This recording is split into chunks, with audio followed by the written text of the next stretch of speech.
Hello and welcome to a bonus episode of The Full Circle. I couldn't help myself. I felt like I needed to do a review of Don Broco's new album, Nightmare Trippin', which has come out today. With me is my incredible fiance, Abby Roberts. Boom, boom, boom, boom, boom. Hey, Abby. Hello. Yes, we've just listened to the album, haven't we? Yep, so one time only. It's first listen for the non-singles. We didn't listen to True Believers, which came out yesterday as well. So that's the first time we listened to it. But obviously we've listened to all the singles already. Do track by track, but let's give a brief summary. I haven't shared my thoughts with each other. We genuinely haven't shared our thoughts. I'm not making that up. Abby, what's your summary of the album? I loved it. I don't know if there's much more to add to that, but yeah, I really, really enjoyed it. Oh my goodness. I think there's a lot to talk about, I think, for each song. I think it's easily, even though it's first listen, I think it's easily their best album. And that's no disrespect to them, because obviously they have some incredible songs. I just think sometimes their albums haven't been consistent. I think this album has been super consistent, and it's so unique, and it has just it's heavy, but it's like, well, for them it's quite heavy, but it's just so unique and catchy, and I love that about bands when they do that. And yeah, it was an album which I think we had a lot of high hopes for, and I think it might have even exceeded them. Let's go through the tracks then. So let's start off with Cellophane. Again, there's not really much to talk about with this one being their first single from the album. We've mentioned it a lot. I think it's been on our Full Circle playlist choices.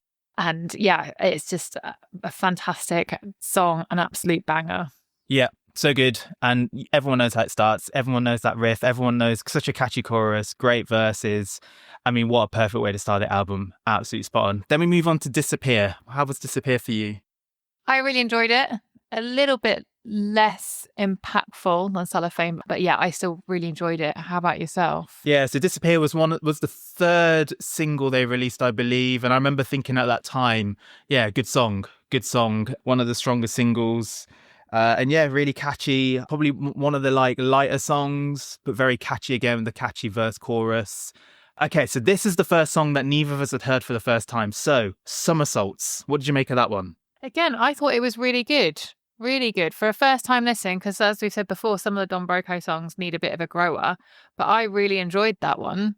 How about you again? Yeah, I think Somersaults was, again, first listen, great. I loved the choruses and the classic doing his little raps, and Matt with the choruses. I thought that was top notch, and just great music. It's really, do you know what? I've never really reviewed an album like this. I don't know how people do it, to be honest. I don't know how they write it with. I just think it just sounded so good in my ears. That's not really the easiest way to say it. But again, 3 for 3 so far. And then we're on to Nightmare Trippin'. Obviously, we all know about this song. But Abby, I don't think I've asked you on the show what your thoughts are of this song. Yeah, no, again, it's a bit like Cellophane. Barely anything needs to be said about that, because again, an absolute banger. I think we might have said about it. Yeah, about how it's just such a journey. There's the different sections. And obviously, when Chad's vocals come in, it's just elevates it even further. And the solos at the end, it's got it all. It's got it all. Something just to add is sometimes it's different hearing it on an album playthrough, and I think even hearing it, I think it works so well after Cellophane, Disappear, Somersaults. I think Nightmare Trippin' just goes for it, and then you got Chad out of nowhere, and then they go for it again, and then it just Chad again, the breakdown, and then I don't know if you guys heard it the first time with the video, but absolutely incredible. It just reminds me of that bit when Chad comes in with the chorus with the piano and the guitar solo, and they're just out on the mountains, and still it did give me goosebumps. I think it's absolutely incredible song. Right, probably slowing the pace down a little bit with this next song, Ghost in the Night. What did you make of that one? Yes, that was a bit of a reprise, wasn't it? A bit of a breather from the heavy-hitting Nightmare Tripping, and it was a bit of a slower one. So with that change of pace, you kind of have to readjust to it. And for me, I think that might be a bit of a grower. Fair. So I heard that it's another version of like a One True Prince version. I think One True Prince, this is going to be controversial, my most controversial Don Broco statement, I think. A lot of people love One True Prince. One True Prince is probably one of my lesser favourite songs of theirs. However, I was pleasantly surprised at how much I did like this song. I thought it was like a better version of that. Again, just that same atmospheric vibe of One True Prince, but I just preferred the instrumentation. Straight back into what is probably going to be, I mean, they might do something heavier, but it's probably the heaviest song on the album. We had a little teaser of it when they did it live on their live shows last year. True Believers featuring Sam Carter. What did you make of that one? Yeah, absolutely loved that song. Absolutely loved it. can remember when they played it live, I was like, this sounds good. And with Sam Carter there as well. I really, really enjoyed that. Sam Carter, who does not like Nickelback. He's made that very clear in the past. He does not like Nickelback. So what are the odds of having Sam Carter and Nickelback on the same album? I thought it was great. I think the first half was really, really good. And then you got the chorus was a bit like, where's that come from? And then they just go even further with it. And I think, a really good song. And obviously it'll be absolutely incredible live. The last single they released before Nightmare Tripping, Euphoria. What do you make of this one? Yeah, again, I quite liked it. But you can tell why I'm not a reviewer or anything like that. Like I'm not very good at critiquing these sorts of things. If it sounds good to me, I enjoy it. And Euphoria, I don't think it's like a standout on the album, but it would be unfair to say it's a filler song. Because every song on this album really did stand on their own. But yeah, maybe just not as strong as the other ones. Yeah, I think Euphoria for me, if it had to rank the singles in order, probably like all five of them, probably the lowest for me. Just fine, and sometimes you have those songs you're not going to like. If every song was your favorite song, how can you say that? There's got to be a ranking of songs. It doesn't matter if it's your favorite band or not. Like there has to be a ranking, and I think Euphoria is probably on the lower side for me. But again, decent song, not too bad at all.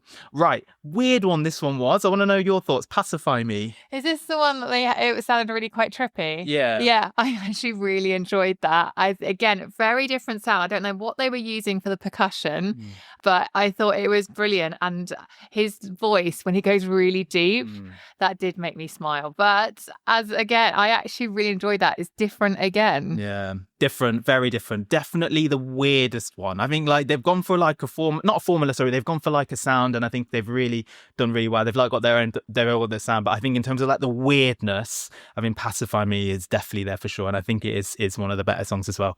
Right, Swimming Pools. What do you think of that one? I'm struggling to recall this one. So Swimming Pools for me, I thought that was the weakest one. Again, it needs a bit of a grower, and maybe that's why you're struggling to call it, like in the nicest possible way. It was fine. Like it was okay. I personally just felt like this one, if there was one song where I was like, oh, I'm not sure what to make of it, I think this was the one. A grower. We've only heard it one time, so please bear that in mind. We've only listened to it one time. I bet you afterwards during the day I'll be like, oh, why did I say that? I shouldn't have said that. But I think at the moment, Swimming Pools for me, it's just that one song where I'm like, not sure just yet. Okay, Hype Man. Yeah, so they released this one as a single as well. Second single. Yeah. See, I'm different. I think of the singles, this for me was probably their weakest one. Yeah, I don't know. It's still very good, but it's just not my favourite of them all. Fair enough. I think at the time I was a bit surprised about it. It's grown on me. There's no denying, since listening to it a few times, it's grown on me. I was surprised they made it the last song on their live tours. I thought T-shirt song is such a great way to end it when everyone was just lifeling in their clothes. Yes, good though, decent. I don't think it's a bad one, and I think, like you say, it's your least favourite, probably my second least favourite then, because Cellophane, Disappear, Nightmare Tripping are definitely top three. And then the song that Rob said they weren't sure whether they were going to put it on the album. They only decided to put it on the album like last minute. The Corner. What do you make of that song?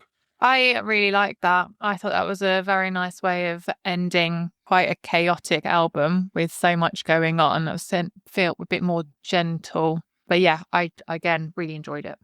Oh, I think it's one of the best. Genuinely, he was singing. Rob was singing. It was so nice to hear him sing that way, and it was so good. It would genuinely. I was like absolutely shocked at how much I enjoyed it. I mean, they said that it doesn't fit the formula of their album. I mean, it does. There's still guitars. But it's just a bit more. Maybe it's to do with like the hardness of it. It's just a bit more of a softer vibe to it.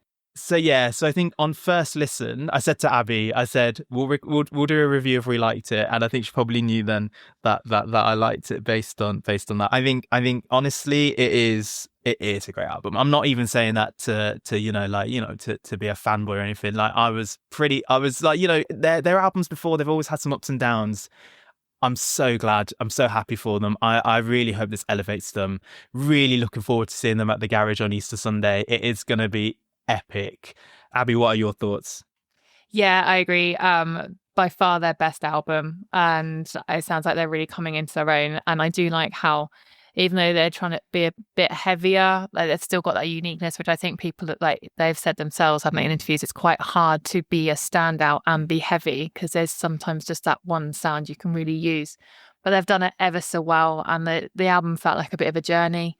And yeah, just really, really enjoyed it and excited to see them in the next week or so, as you say.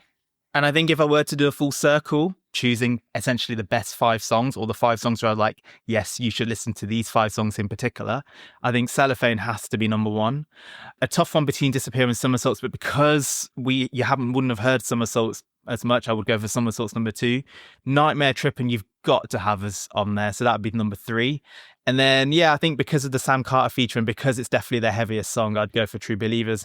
And I think you need to listen to that last song, The Corner. So those would be the 5 songs I would choose if I were to make a Nightmare Tripping full circle of their top 5 songs. Have you got a top 5 on that, or you don't have to do it if you don't want to? Cellophane, Nightmare Tripping, True Believers.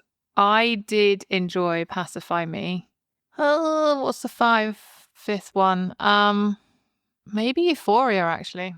Fine, fair enough. So you do Euphoria, then Pacify Me, I assume, because we do it in album order, right? Yeah. Yeah. So Cellophane, Nightmare Trippin', True Believers, Euphoria, and Pacify Me. Yeah. Excellent stuff. Right, that was a very quick full circle. Thank you so much to everyone that's tuned out. And let us know what your favourite songs are. Let us know what your favourite tracks are. Have you enjoyed the album? Do you think we're too nice? We're not critiques, are we? I mean, there are albums I don't like, but I don't want to be negative. I don't want to put negative stuff out there. But let me know what your favourite songs are. Let me know how much you enjoyed the album, or if you didn't enjoy the album, and if you're seeing them live, and if so, where.